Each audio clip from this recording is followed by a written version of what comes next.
అందరికీ నమస్కారం. నా పేరు రమ. వెల్కమ్ బ్యాక్ టు 'మదిదోచిన కథలు'. కాంట్రాక్ట్ మ్యారేజ్ 54వ భాగం. రచయిత తనూష రెడ్డి గారు. మరి అయాస్ శశికళను తీసుకొని హాస్పిటల్‌కి ఎందుకొచ్చాడు? భుజంగం గారికి మెలుకువ వచ్చిందా? మరో పక్క ఈ స్టెఫీ అనే క్యారెక్టర్ ఎవరు? ఒకవేళ దీనివల్ల అయాస్, ఆయిషల జీవితంలో ఎలాంటి ఇబ్బందులు రానున్నాయి? హాస్పిటల్‌ని చూసి శశికళ అయాజ్‌ను చూస్తే కమ్ విత్ మీ అని లోపలికి తీసుకొని వెళ్ళగానే శశికళ నాన్న అని పరిగెత్తుకుంటూ వెళ్తే కళ్ళు తెరిచిన భుజంగం గారు అమ్మా శశి అని శశికళ తల నిమురుతారు. నాన్న అని తండ్రిని కర్చుకుపోయిన శశికళ ఇన్ని రోజులు తను పడిన బాధ, అవమానాలు గుండెల్లో మోస్తున్న బరువు తీరేలా వెక్కి వెక్కి ఏడుస్తుంది. ఏడవకమ్మా నాకు బాగైపోయింది కదా శశి. ఆ నీచుడు నీ జోలికి రాలేదు కదా. లేదు నాన్న. సార్ నన్ను బాగా చూసుకుంటున్నారు. ఆ రోజు నుంచి బావ నన్ను ఇబ్బంది పెట్టడం లేదని అంటుంది శశికళ. అయాస్‌కు ఇద్దరిని అలా చూస్తున్నా తన మనసు బరువెక్కితే అయాస్ స్టూల్ లాక్కొని కూర్చుంటూ ఇప్పుడెలా ఉంది అంకుల్ అని అడుగుతాడు. భుజంగం చేతులు జోడిస్తే మీరు పెద్దవారు. నాకు చేతులు జోడించడం ఏంటి అంకుల్ అని అయాస్ ఆయన చేతుల్ని పట్టుకుంటే నువ్వే కనుక లేకపోతే నా కూతురు జీవితం నాశనం అయ్యుండేది అయాస్ బాబు. నేను కేవలం మీ ఆఫీస్‌లో పనిచేస్తుండడం వల్ల నాకింత సహాయం చేశారని బాధగా అంటారాయన. మిమ్మల్ని నా చిన్నప్పటి నుంచి చూస్తున్నాను. You are more like my family. అబ్బు నమ్మే వ్యక్తుల్లో మీరు కూడా ఉంటారు అని అంటాడు. ఇప్పుడు బావున్నాను కదా! ఫాస్ట్ వదిలేయండి. డాక్టర్‌తో మాట్లాడేసి వస్తానని అయాజ్ వెళ్ళిపోతే శశికళ తండ్రి చేతిని కరుచుకొని కళ్ళు మూసుకుంటుంది. భయపడకు శశి. నీ విషయంలో నా బాధ్యత ఇంకా పూర్తి కాలేదు. అందుకే దేవుడు అయాజ్ రూపంలో వచ్చి నన్ను కాపాడాడు. బాధ్యత ఏంటి నాన్న? నువ్వు లేకపోతే నేనెలా ఉండగలను?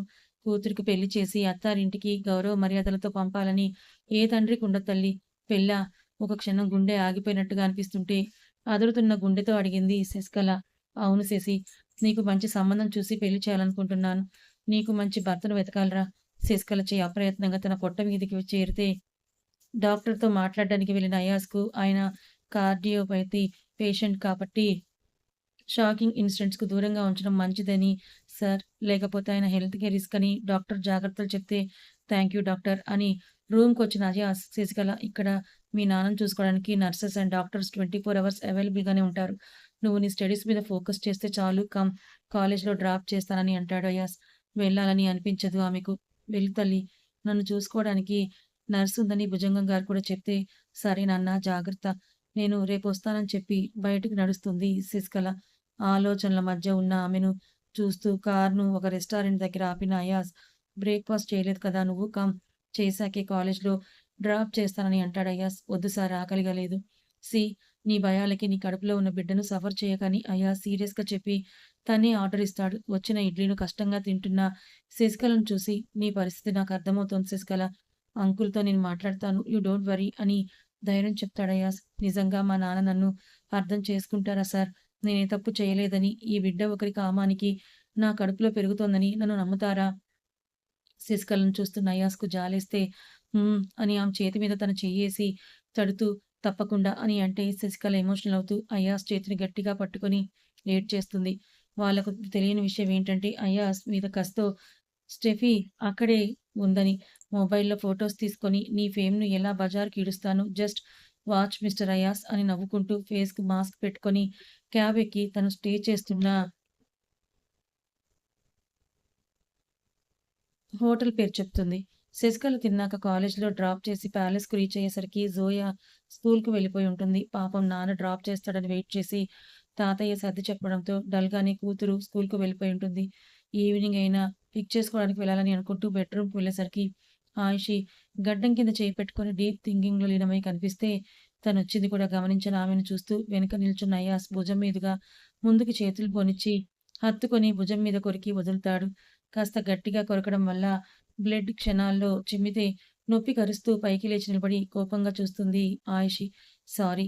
నవ్వుతున్న అతని తీరుకు అటు ఇటు చూసిన ఆయిషికు పిల్లో కనిపిస్తే విసురుతుంది. క్యాచ్ పట్టుకున్న అతన్ని చూస్తూ ఇది పట్టుకోండని బరువుగా ఉన్న యాంటిక్ పీస్ అయిన ఫ్లవర్ వాస్‌ను 2 చేతులతో ఎత్తి విసిరేస్తుంది ఆయిషి. అది కూడా ఒంటి చేత్తో క్యాచ్ పట్టుకున్న ఆయిషి ఇక చాలని అంటుంటే ఉరిమి చూస్తూ ఏసీ రిమోట్ విసిరితే పక్కకు తప్పుకున్న అయాస్ పగిలిన దాన్ని చూస్తూ ఆయిషి చేతులు పట్టుకొని లాగి బెడ్ మీద ఆమెతో సహా వాలిపోతాడు. అయాస్ ఛాతీ మీద చేతులతో కొడుతూ వ్యాంపైర్‌లా నా రక్తం తాగేస్తావా? అని అరుస్తున్న ఆయిషి చేతుల్ని పైకెత్తి ఒక చేత్తో బెడ్‌కు అదిమిపెట్టిన అయాస్, ఆయుషి పెదాలను తన పెదాలతో ముడివేసి ఆమె నోటిని మూసేస్తాడు. హుహు. అని మత్తుగా మూలిగిన ఆయుషి, అయాస్ తియ్యటి ముద్దును హార్డ్‌గా రుచి చూపించి దూరంగా వెళ్తుంటే చొక్కా పట్టుకొని మీదకు లాక్కుంటుంది ఆయుషి. అయాస్ కింద పెదవిని తన 2 పెదవులతో లాక్ చేసి కసుక్కున కొరుకుతుంది ఆయుషి. ఉస్ రాక్షసి! అయాస్ మెడ చుట్టూ చేతులేసి హౌ ఈజ్ యువర్ ట్రిప్ అని అడుగుతుంది ఆయుషి. Not bad. కాకపోతే వెదర్ బాగా కూల్‌గా ఉంది. పక్కన నువ్వుంటే నిన్ను గట్టిగా హత్తుకొని వెచ్చగా ముద్దులు పెట్టుకునేవాడినని ఆమెపై బరువును మోపకుండా చేతులతో బరువు బ్యాలెన్స్ చేసుకుంటూ నవ్వుతాడు అయాస్. జస్ట్ హగ్ మాత్రమేనా మిస్టర్ ఖాన్ అని నవ్వుతున్న అయాస్ మీసం లాగుతుంది ఆయుషి. ప్రస్తుతానికి అంతే. మరి ఇదేంటి భుజం మీద గడ్డ కట్టిన రక్తపు చారకం చూపిస్తే నేనొచ్చి 5 మినిట్స్ అయినా నువ్వు నన్ను చూడలేదు. అందుకే ప్రేమగా ఇవ్వాల్సిన లవ్ టాటూను కాస్త ఘాటుగా ఇచ్చానంతే అని నార్మల్‌గా చెప్తాడు అయాస్. మొదట్లో సున్నితంగా ఉండేవాడివి. ఇప్పుడు మొరటుగా తయారయ్యావు మిస్టర్ ఖాన్ అని ఆయుషి అయాస్ బుగ్గను కొరుకుతుంది.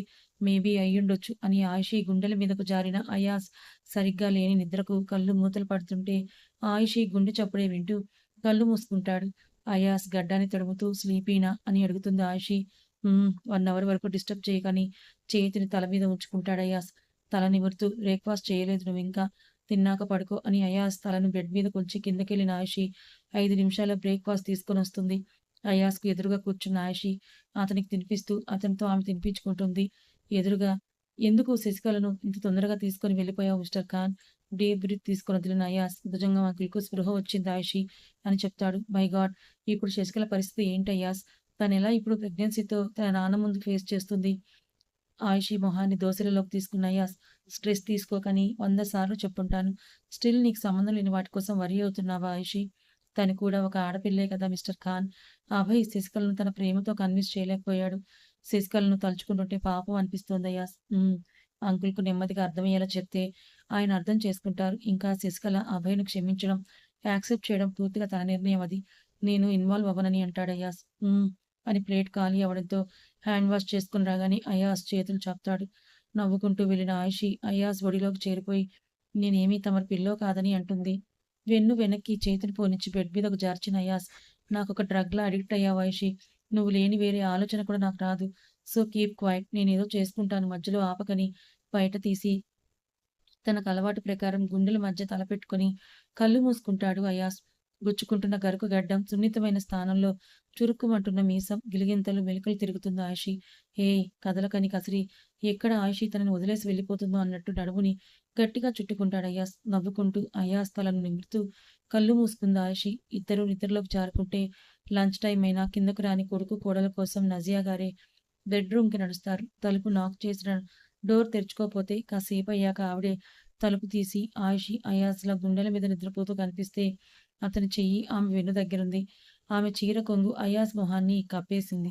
ఏ అల్లా! అని టక్కున వెనక్కి తిరిగి వచ్చిన దాన్ని డోర్ లాక్ చేసి మరీ వెళ్తారు నజియా గారు నవ్వుకుంటూ.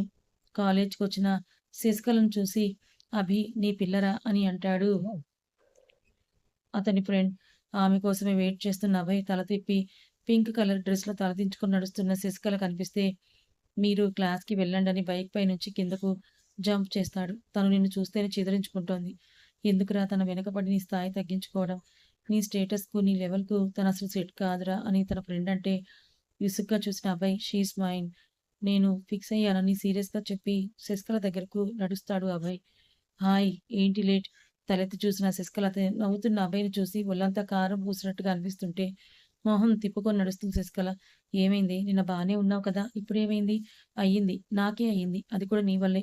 నా బాధను తీర్చగలవా? ప్రాణం పోతే బావుండనిపిస్తుంది అభయ్. కానీ మా నాన్న కోసం ఆలోచించే ఆ పని చేయలేకున్నాను. శశికళ చెయ్యి పట్టుకొని మీదకు లాక్కుని, అభయ్ చావులో కూడా తోడుంటాను. అప్పుడైనా నన్ను క్షమిస్తావా? అని బొంగురుపోయిన గొంతుతో అడుగుతాడు అభయ్. కళ్ళల్లోకి చూస్తున్న శశికళకు అతని మాట నేరుగా మనసుని తాకితే రెప్ప వేయకుండా సూటిగా అతన్నే చూస్తోంది. తండ్రి ఆఫీస్ పని కోసం పిలవడం వల్ల వారం రోజులు ఔట్ ఆఫ్ సిటీకి వెళ్ళిన అభయ్ సారీ సౌరభ్ శశికళను చూడాలని ఎంతో ఎక్సైట్‌మెంట్‌తో వచ్చి దగ్గరగా ఉన్న ఇద్దరిని అలా చూసి అప్సెట్ అయ్యి వెనక్కి వెళ్ళిపోతాడు బాధగా. ఆగని కోపానికి సిగరెట్ వెలిగించిన సౌరభ్ ఏం చేయాలో ఆలోచించుకొని శశికళను త్వరగా తన సొంతం చేసుకోవాలని బలంగా అనుకుంటాడు. అభయ్‌ని నెట్టి నాకు దూరంగా ఉండు అభయ్. నిన్ను క్షమించడం జరగని పని. హేట్ యూ అని కన్నీళ్లు తుడుచుకొని క్లాస్‌కి వెళ్తుంది. శశికళ. కాసేపటికే ప్రిన్సిపల్ పిలుస్తున్నాడని ప్యూన్ వచ్చి చెప్తే అటువైపు వెళ్తుంది శశికళ. Good morning sir. పిలిచారు ఎందుకు? ప్రిన్సిపల్ శశికళను అసహనంగా చూస్తూ నువ్వొక బ్రైట్ స్టూడెంట్‌వి అనుకుంటే what is this Sasikala? Abhay నీ మీద వస్తున్న రూమర్స్ ఏంటి? సౌరభ్ కూడా ఇందులో ఉన్నాడు. అసలేం జరుగుతుంది మీ మధ్య? మీ వల్ల పోయేది మా కాలేజీ పరువు అని ఆయన అరుస్తుంటే శశికళ భయపడిపోయి ఏడ్చేస్తుంది. మీ ఫాదర్ చాలా మంచివారు. ఇలాంటి పనులు చేస్తున్నావని ఆయనకు తెలిస్తే ఎలాంటి పనులు? బేస్‌గా వినిపించిన అభయ్ గొంతుకు శశికళ, ప్రిన్సిపల్ ఇద్దరు ఒకేసారి వెనక్కి తిరిగి చూస్తారు. ఎర్రబడ్డ కళ్ళు, కోపంతో ఎర్ర ముఖంతో ఉన్న అభయ్‌ని చూడగానే శశికళకు తనకే తెలియకుండా మనసు ధైర్యంతో నిండిపోయింది. శశికళ ముందొచ్చి నిలబడ్డ అభయ్, ఏదైనా ఉంటే నన్ను అడగాలి. మధ్యలో ఒక ఆడపిల్లని మీ మాటలతో టార్చర్ చేసే రైట్స్ మీకు లేవు. శశికళ అంటే నాకిష్టం. We love each other. ఆ సౌరభ్ గడి బాధేంటో నాకు తెలియదు. మీకు తెలిస్తే చెప్పండి. ఇంకోసారి ఇలాంటి కూరగాయల పంచాయతీ పెడితే నేను సీరియస్‌గా తీసుకోవాల్సుంటుందని వార్నింగ్ ఇస్తాడు అభయ్. అభయ్, నేను నీ ప్రిన్సిపల్‌ని. నేను తలుచుకుంటే ఈ క్షణమే నిన్ను ఈ కాలేజ్ నుంచి పంపించేయగలని ఆయన అరిస్తే, మీరు నన్ను పంపించిన నెక్స్ట్ డేనే ఈ కాలేజ్‌కి న్యూ ప్రిన్సిపల్ ఒస్తారు. అవసరమా? మీకు నన్ను అనవసరంగా గెలక్కండి సార్ అని శశికళ చేయి పట్టుకొని లాక్కొనొచ్చేస్తాడు అభయ్. అభయ్ మాటలకు ప్రిన్సిపల్‌కు మినీ హార్ట్ అటాక్ వస్తే వాటర్ గడగడా తాగి పీపీ టాబ్లెట్ వేసుకుంటాడు. క్లాస్ ముందు వదిలి పో ఇంకెవరు నిన్ను క్వెషన్ చేయరని అంటాడు అభయ్. డబ్బుందన్న అహంతోనే అలా మాట్లాడావు కదూ! ఆ శశికళ అందరూ చూస్తుండగా బుగ్గ మీద ముద్దిచ్చి, నీ ముందు నేను నథింగ్. అందుకే బెగ్ చేసుకుంటున్నాను. బాయ్. లంచ్ టైమ్‌కి వచ్చేస్తానని తనను చూస్తుండగానే బైక్ స్టార్ట్ చేసి దుమ్ము లేపుకుంటూ వెళ్ళిపోతాడు అభయ్. శశి, శశికళ ఫ్రెండ్ పిలుపుకు ఈ లోకంలోకొచ్చిన శశికళ క్లాస్‌కి వెళ్లి కూర్చుంటుంది కానీ, అభయ్ ఆలోచనలు ఆమెను చుట్టుముట్టి ఊపిరి సలపనివ్వవు. ఆర్య సార్, నాకది కావాలని అడుగుతుంది మాళవిక. సాటర్‌డే అని వర్క్ తక్కువగా ఉండడంతో మాళవికతో బయటకొచ్చిన ఆర్య, మాళవిక చెయ్యి పట్టి చూపించిన వైపే చూస్తాడు. రోడ్డు సైడ్ ఒకతను పీచు మిఠాయి అమ్ముతుంటే అదా? అని అడుగుతాడు ఆర్య. ఆ! కావాలి కొనిపెట్టండి. సరే ఇక్కడే ఉండని రోడ్ క్రాస్ చేసి 2 పొట్లాలు కొన్న ఆర్య 500 నోటిస్తాడు. చిల్లర లేదని వాడంటే అక్కర్లేదని రోడ్డు దాటి తన కారెక్కుతాడు. మాళవిక అతన్ని నవ్వుతూ చూస్తుంటే కనుబొమ్మలు ఎగరేస్తాడు ఆర్య. కోట్ల రూపాయల షేర్స్ హోల్డర్ నా కోసం రూ. 10 పెట్టి పీచు మిఠాయి పొట్లం తెస్తుంటే బావుంది ఆర్య సార్ అని ప్యాకెట్ చింపి తింటుంది మాళవిక. చిన్నగా నవ్విన ఆర్య మాళవిక వైపు తిరిగి, అమ్మాయి గారి కోరికలు చాలా సింపుల్ కదా! తీర్చకపోతే తర్వాత నన్ను మీరు ప్రేమించట్లేదని పాట పాడతామని విసుగ్గా అంటాడు ఆర్య. ఓరగా చూసిన మాళవిక, నేనేమీ అలా అనలేదని పీచు మిఠాయి రంగు పులుముకున్న పెదాలతో అంటుంది అలకగా. ఎర్రగా, జ్యూసీగా ఉన్న లిప్స్‌ను ఇంటెన్స్డ్‌గా ముందుకు వంగి చూస్తూ కమ్ క్లోజర్ అని అంటాడు ఆర్య. ఆర్య మాటల్లో అర్థం అనుభవరీత్యా గ్రహించిన మాళవిక హుహు. లేట్ అయితే బాగోదు. నన్ను మా ఇంటి దగ్గర డ్రాప్ చేయండని అంటుంది మాళవిక. చెబితే నువ్వు నా బుజ్జి మాళవికకి ఎలా అవుతావే? అని మెడపట్టి ముందుకు లాక్కున్న ఆర్య చటుక్కున తన పెదాలతో మాళవిక పెదాలను జత కలిపి నాలుకల సయ్యాటకు సిద్ధమవుతాడు. డీప్‌గా కొనసాగుతున్న ఫ్రెంచ్ కిస్‌కు మాళవికకు పెదాలు మంట పుడితే ఆమె పెదాలకున్న రంగు తన పెదాలకు అద్దుకుంటాడు ఆర్య. ఆఫ్టర్ 10 మినిట్స్ ఆయాసంతో ఊపిరి అందక రొప్పుతున్న మాళవికను పాపం అన్నట్టుగా చూసిన ఆర్య బ్యాక్ సీట్‌లో ఉన్న వాటర్ బాటిల్ అందుకొని క్యాప్ తీసి మాళవిక చేతికిస్తాడు. క్యాప్ తీసి వాటర్ తాగిన మాళవిక సగం ఖాళీ చేసి 5 నిమిషాల తర్వాత కుదుటపడి అసలు ముద్దు పెట్టాలని అనుకున్నారా? లేక నన్ను పైకి పంపాలని అనుకున్నారా? ఎవరైనా ఇలా కిస్ చేస్తారా? ఎవరి గురించో నాకు తెలియదు. నేను మాత్రం ఇలాగే చేస్తానని కన్ను కొట్టి మిర్రర్ తన వైపు తిప్పుకొని టిష్యూ పేపర్ అందుకొని పెదాలను తుడుచుకుంటాడు ఆర్య. కోపంగా చూసిన మాళవిక, నేను కూడా మీలా కిస్ చేయొచ్చు కదా అని అడుగుతుంది. మాళవిక వైపు మెరిసే కళ్ళతో చూసిన ఆర్య, నిజమా? నీలో అంత ధైర్యం ఉందా? Wow! It's వండర్‌కే wonder Mala baby. మొహం పొగరుగా తిప్పుకుంటుంది మాళవిక. నాతో తిరిగి నీకు కూడా రిమ రొమాంటిక్ నాడులు బాగా పనిచేస్తున్నాయి బంగారం. రా వచ్చి కావాల్సినంత సేపు కిస్ చేసుకోవే అని ఆర్య మాళవిక వైపు తిరిగితే, ఆర్య చెంప మీద పళ్ళ గుర్తులను దింపుతుంది కసిగా మాళవిక. ఆఫీస్ నుంచి ఇంటికొచ్చిన అయాస్ కార్‌ను పోర్టికోలోకి ఎంటర్ అవ్వడంతోనే ప్యాలెస్ తన పుట్టినరోజు పండుగకు ఘనంగా ముస్తాబవుతూ కనిపిస్తుంది. చిన్న స్మైల్ ఇచ్చి తన మ్యాక్‌బుక్, బ్లేజర్ చేతిలోకి తీసుకొని నడిస్తే లోపలికి హాల్‌లోనే భార్య కనిపిస్తుంది. Dark bottle green colour Anarkali. తలపై ముసుగు వేసుకొని సోఫాలో కూర్చొని ఏదో రాస్తూ కనిపిస్తుంది.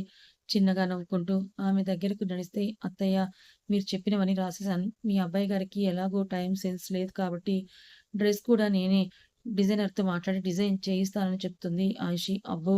అన్నట్లు అయాస్ పెదవులను సాగదీస్తే వెనకాల కొడుకుని గమనించిన నజియా గారు కూడా ఐప్యాడ్‌లో ఈవెంట్ థీమ్స్ చూస్తూ వాడు బిజీ అని నీకు తెలుసు కదే అని అంటారు ఆవిడ.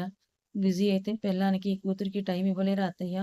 మామయ్య గారు మిమ్మల్ని ఇలాగే పట్టించుకుంటూ ఉంటారా? ఈవినింగ్ 6కు అంతా ఇంట్లో ఉంటారు. ఆయనలా గుడ్ కాదు మీ అబ్బాయి. Bad boy. మా ఆయన గారికేమో ఏటైనా ప్యాలెస్ గుర్తురాదు. మామయ్య గారిని మీరు కంట్రోల్‌లో పెట్టినట్టు నేను పెట్టుకుంటాను. సీక్రెట్ ఏంటో చెప్పండత్తయ్య అని ఆయిషి మెల్లిగా అడిగితే, నవ్వుకున్న నజీహా గారు, నా బేటాను కంట్రోల్‌లో పెట్టడానికి నన్నే సలహా అడుగుతున్నావా ఆయిషి అని అంటాడు ఆవిడ. అత్త కోడలికి హెల్ప్ చేయొచ్చు అత్తయ్య. అయినా తప్పంతా నాదే. ఎప్పుడో కంట్రోల్‌లో పెట్టుండాల్సింది. ఉప్చ్! లేట్ చేసేశాను. వెనుక అయ్యాస్ మొహంలో రంగులు మారుతుంటే పాట పాడుకుంటూ కిచెన్‌లోకి వెళ్తున్న భాను వదిన మాటలు విని, మా భయ్యాను కంట్రోల్‌లో పెట్టే పర్సనాలిటీ నీకు లేదేమో బాబీ! ఒకసారి చూసుకో అని మాట్లాడని వెనుకున్న అన్నయ్యని చూసి అంటుంది భాను. నువ్వు మీ భయ్యాకి సపోర్ట్ వెళ్ళకు భాను. అత్తయ్య మీరు చెప్పండి మిస్టర్ ఖాన్‌కు నిజంగానే గుడ్ బాయ్‌నా? ఏ అలవాట్లు, చిలక్కొట్టులు లేకుండానే ఆయన కాలేజ్ లైఫ్ అయిపోయిందా? అని అడుగుతుంది.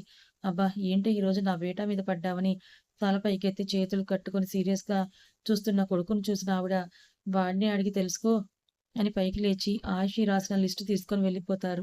అడుగుతాను భయమా ఏంటని సోఫాలో నుంచి పైకి లేచిన ఆయిషీ వెనక్కి తిరిగి అయాజ్‌ని చూసి షాక్‌తో బిగుసుకుపోతుంది. మీరెప్పుడొచ్చారు అయాజ్ గారు? నువ్వు నీ గాత్రం విప్పినప్పుడు ఆయిషీ, ఇహి అది ఊరికే ఏదో క్యూరియాసిటీ అని ఆయిషీ వెనక్కి వెనక్కి అడుగులేస్తే గ్లాస్ టేబుల్‌కు పాదం తగిలి వెనక్కి పడిపోబోతుంది. ఆమె ఎడమ చేతిని తన కుడి చేత్తో పట్టుకొని గ్లాస్ టేబుల్ మీద పడకుండా ఆపిన అయాస్ అదే సీరియస్ లుక్‌తో చూస్తుంటే ఆయిషీ రెప్పల్ని ఆర్పుతుంది అమాయకంగా. పట్టుకున్న చేత్తోనే చెయ్యి లాగిన అయాస్, నీ డౌట్లు నేను క్లియర్ చేస్తాను పద అని బెడ్‌రూమ్ వైపు నడుస్తాడు. నేను రానని ఆయిషీ చెయ్యి వెనక్కి లాక్కోవాలని చూస్తుంది. నీకు నా మీద చాలా డౌట్స్ ఉన్నాయి. అన్నీ ఒకేసారి బాగా క్లియర్ చేస్తానని దవడ కండరాలు బిగించి అంటే ఆయిషీ అయాస్ చేతిలో నుంచి తన చేతిని వెనక్కి లాక్కొని పరుగు తీస్తుంది. ఏయ్! ఆగు అని అయాస్ వెనక్కి పడితే మెట్లెక్కి బెడ్‌రూమ్‌కి పరుగు తీసిన ఆయిషీ వెళ్లి డ్రెస్సింగ్ రూమ్‌లో దాక్కుంటుంది. డోర్ క్లోజ్ చేస్తూ గడిపెట్టిన అయాస్ తన బెడ్‌రూమ్ 2 పార్షియన్స్‌తో పెద్దగా ఉంటుంది కాబట్టి చూస్తూ సిట్టింగ్ ఏరియా నుంచి బెడ్‌రూమ్‌లోకి నడిచి రూమంతా నిండిపోయిన ఆయిషీ మీని పరిమళం గుండెల నిండా పీలుస్తూ సైడ్ స్మైల్ ఇస్తాడు అయాస్. మర్యాదగా బయటికొస్తావా? లేక నేనే పట్టుకోనా? నిశ్శబ్దంగా ఉన్న గదికి బ్లేజర్, మ్యాక్‌బుక్ బెడ్ మీద పడేసిన అయాజ్ షర్ట్ బటన్స్ విప్పుకుంటూ డ్రెస్సింగ్ రూమ్ వైపు నడుస్తాడు. తన గుండె చప్పుడుకు మ్యాచ్ అవుతున్న అయాజ్ షూ సౌండ్‌కు ఆయిషీకు టెన్షన్ పెరిగితే డ్రెస్సింగ్ రూమ్‌లో నక్కిన ఆయిషీ ఊరగా తల జిరాఫీలా ఉంచి చూస్తుంది. ఎక్కడా కనిపించరే అని బెడ్‌రూమ్ మొత్తం తన కళ్ళతో జల్లెడ పడుతున్న ఆయిషీ భుజం మీద వెచ్చగా తాకిన వెచ్చని శ్వాసకు వెనక్కి తిరిగి చూస్తుంది. తనని సీరియస్‌గా చూస్తున్న అయాస్‌ని చూసి ఆయిషీ తడబడి పారిపోవాలని చూస్తుంది. ఆమెకు ఆ అవకాశం ఇవ్వని అయాస్ ఆయిషీని ఎత్తి భుజాన వేసుకుంటాడు ఒంటి చేత్తో. మిస్టర్ ఖాన్ ఏం చేస్తున్నారు? వదలండి నన్ను అని ఆయిషీ అయాస్ భుజాలను కొడుతుంది. ఫట్మని తన సీట్ మీద పడిన దెబ్బకు ఆయిషీ అబ్బా అని నొప్పికి అరుస్తుంది. అవసలు చేతులేనా అని ఆయిషీ చుర్రుమని నొప్పికి అరుస్తుంటే బెడ్‌రూమ్ నుంచి స్టెప్స్ ఎక్కుతూ పై ఫ్లోర్‌కి తీసుకొని వెళ్తాడు అయాస్. ప్రైవేట్ స్విమ్మింగ్ పూల్ ఒకటి ప్యాలెస్ గార్డెన్ బ్యాక్ సైడ్ ఉంటే, ఇంకొకటి ఆయిషీతో లోన్లీ టైమ్ స్పెండ్ చేయడం కోసం అయాస్ రెడీ చేయించింది. ఆయిషీని పూల్‌లోకి తోసిన అయాస్ షర్ట్ విప్పి తను కూడా పూల్‌లోకి దిగుతాడు. చల్లటి నీటికి మునక వేసిన ఆయిషీ మొహం మీద పడిన జుట్టును వెనక్కి నెట్టుకుంటూ మిస్టర్ ఖాన్ అని కోపంగా అరుస్తుంది. నీళ్లు తన భుజాల వరకు ఉంటే ఆయిషీ నడుము చుట్టూ చెయ్యేసి దగ్గరికి లాక్కున్న అయాస్ యస్ మిసెస్ ఖాన్ అని అంటాడు. కోపంగా చూసిన ఆయిషీని నీ వల్లే నేను తడిచిపోయాను. లీవ్ మీ చలిగా ఉందని ఎడ్జ్ వైపు వెళ్తుంటే చెయ్యి పట్టుకొని ఆపిన అయాస్ తన మీదకు లాక్కొని డౌట్స్ అన్నావు కదే అని కనుబొమ్మలు ఎగరేస్తాడు. అందుకని నా మీద కక్ష కట్టి పూల్లోకి తెచ్చి పడేస్తారా? నడుము పట్టి గట్టు మీద కూర్చోబెట్టిన అయాస్ 5 మినిట్స్ టైం ఇస్తున్నాను. నీ డౌట్స్ అన్నీ నీ బుర్రలో నుంచి బయటకొచ్చేయాలని ఆయిషీని వదిలి స్విమ్ చేయడం మొదలెడతాడు అయాస్. నిజంగా అన్నిటికీ ఆన్సర్ చేస్తావా మిస్టర్ ఖాన్? షార్ప్‌గా చూసిన అయాస్ నా గురించి ఇంతవరకు నీకు నేను లైస్ చెప్పలేదు ఆయిషీ అని అంటాడు. తడిచిన డ్రెస్‌కు చున్నీ తీసేసిన ఆయిషీ అయాస్ షర్ట్ భుజాల చుట్టూ కప్పుకొని మాస్టర్స్ ఎక్కడ చేశారు అని అడుగుతుంది Aishi. Imperial University in London. Okay. ఫారిన్‌లో ఉండి కూడా ఏ అలవాట్లు వంట పట్టలేదా తమరికి? నేనలా చెప్పలేదే ఎప్పుడు. అప్పుడప్పుడు స్మోకింగ్, రేర్‌గా ఆల్కహాల్. మూతి బిగించి అయాస్ నగ్నదేహాన్ని ఓరగా చూస్తూ మరి అది అని అడుగుతుంది. అది అంటే? కనుబొమ్మలు ముడేసి అడుగుతాడు అయాస్. అదే అమ్మాయిలు అండి ఖాన్ గారు. అమ్మాయిలను చూడకుండానే మాస్టర్స్ చేసేసారా? అది కూడా లండన్‌లో. నువ్వు నమ్మినా నమ్మకపోయినా నిజం. నేను ఏ అమ్మాయి వెంట పడలేదు ఆషి. మరి ప్రపోజల్స్ అండ్ లవ్ లెటర్స్ అబద్ధం చెప్పకు అయాస్. ఆల్రెడీ ఆహిల్ అన్నయ్య నాకు తమరి ఫాలోయింగ్ గురించి చెప్పారని మూతి బిగించి అంటుంది ఆయిషీ. వచ్చాయి. బట్ నాకు ఇంట్రెస్ట్ లేక ఎవరిని పట్టించుకోలేదు. కానీ ఒక అమ్మాయి మాత్రం టచ్ చేసిందని అంటాడు అయాస్. టచ్ చేసిందా? ఎక్కడ? ఆషి స్వరంలో కంగారుకు ఆమె దగ్గరికొచ్చిన అయాస్, ఆయిషి భుజాల మీదుగా వేసుకున్న షర్ట్ తీసేసి, వెన్ను చుట్టూ చేతిని పోనిచ్చి జిప్ లాగేశాడు. జారుతున్న డ్రెస్‌ను బిగపట్టి, "సరిగ్గా చెప్పు అయాస్. ఎవరా అమ్మాయి? నాకంటే బావుంటుందా?" అని ముడిచిన మూతితో అడుగుతుంది ఆయిషి. పెదాలను బిగపట్టి, నడుము పట్టుకొని పూల్లోకి లాగిన అయాస్, ఆయిషి ఒంటి నుంచి డ్రెస్‌ను వేరు చేసి, బావుంటుందనంటాడు. ఈసారి కన్నీళ్లు బుగ్గల మీదకు జారిపోతే, బ్లాక్ ఇన్నర్ వేర్‌లో ఉన్న ఆమెను చూస్తూ వెనక నుండి హగ్ చేసుకున్న అయాస్ మెడ వంపుల్లో మొహం దాచి కిస్ చేస్తూ ఆయిషీ చెవి దగ్గర చూడగానే నచ్చేసింది. ఫస్ట్ టైం తనని నేను నవ్వుతూ ఉంటే చూసాను ఆయిషీ. లవ్ పుట్టేసింది అప్పుడే ఆ క్షణమే అని దగ్గర లవ్ బైట్ ఇస్తాడు అయాస్. అతనికి వాటర్ భుజాల వరకు ఉంటే ఆయిషీకు మెడ వరకు ఉన్నాయి. కోపంగా అయాస్ వైపు తిరిగింది ఆయిషీ. కోపంగా ఎరుపెక్కి నిండు కడవల్లా ఉన్న కళ్ళతో చూస్తూ అయాస్ ఛాతీ మీద చెయ్యేసి నెడుతూ, ఇంకెందుకు నన్ను వాటేసుకొని ముద్దులు పెట్టుకోవడం, వెళ్ళి దానికి అతుక్కో అని వెళ్తుంటే నవ్వుకున్న అయాస్ ఆయిషీ చెయ్యి పట్టుకొని వెళ్ళనివ్వడు. నవ్వుతున్న అతన్ని చూసి ఆయిషీకు ఇంకా జలసీ తాలూకు మంటలు పెరిగితే తన మీదకు లాక్కున్న అయాస్ ఆయిషీ పెదాలను కసిగా జుర్రుకుంటూ వీపు మీదకు చేతిని పోనిచ్చి హుక్స్‌ని ఓపెన్ చేస్తాడు. నగ్నంగా మారిన వీపుకు సిగ్గుతో అయాస్ ఛాతీకు ఆయిషీ అతుక్కుపోతుంది. రెప్పలు మూసిన ఆమె అయాస్ ముద్దుకు పరవశంగా కళ్ళు మూసుకుంటే, ఆమె మెత్తని పరువాలు తన బలమైన ఛాతీ కింద అణుకుతూ అయాస్‌కు అగ్ని పరీక్షని పెడతాయి. కథ ఇంకా ఉంది. మరి అయాస్ చెప్పిన ఈ లక్షణాలున్న అమ్మాయి ఎవరనుకుంటున్నారు? మరి ఆయుషిని కాకుండా తను ఇంకొక ఆడమనిషిని ఇష్టపడ్డాడా? నిజంగా ఇష్టపడితే ఎవరు? గెస్ చేసి కామెంట్ చేయండి. మరి శశికళ తండ్రికి స్పృహ వచ్చింది కదా! ఇప్పుడు శశికళ పరిస్థితి ఏంటి? తన తండ్రికి నిజం చెప్తే ఎలా రియాక్ట్ అవుతారు? అభయ్, శశికళల మధ్య ఈ సౌరభ్ అడ్డుగా వస్తాడా? ఆర్య, మాలవికల పెళ్లి ఎలాంటి ఆటంకాలు లేకుండా జరుగుతుందా? ఈ స్టెఫీ వల్ల అయాస్, ఆయుషుల జీవితంలో ఎలాంటి పరిణామాలు చోటు చేసుకోబోతున్నాయి తెలుసుకోవాలనుకుంటే ఛానల్‌ని ఫాలో అవ్వండి. కథ నచ్చితే లైక్ చేయండి. Thank you so much.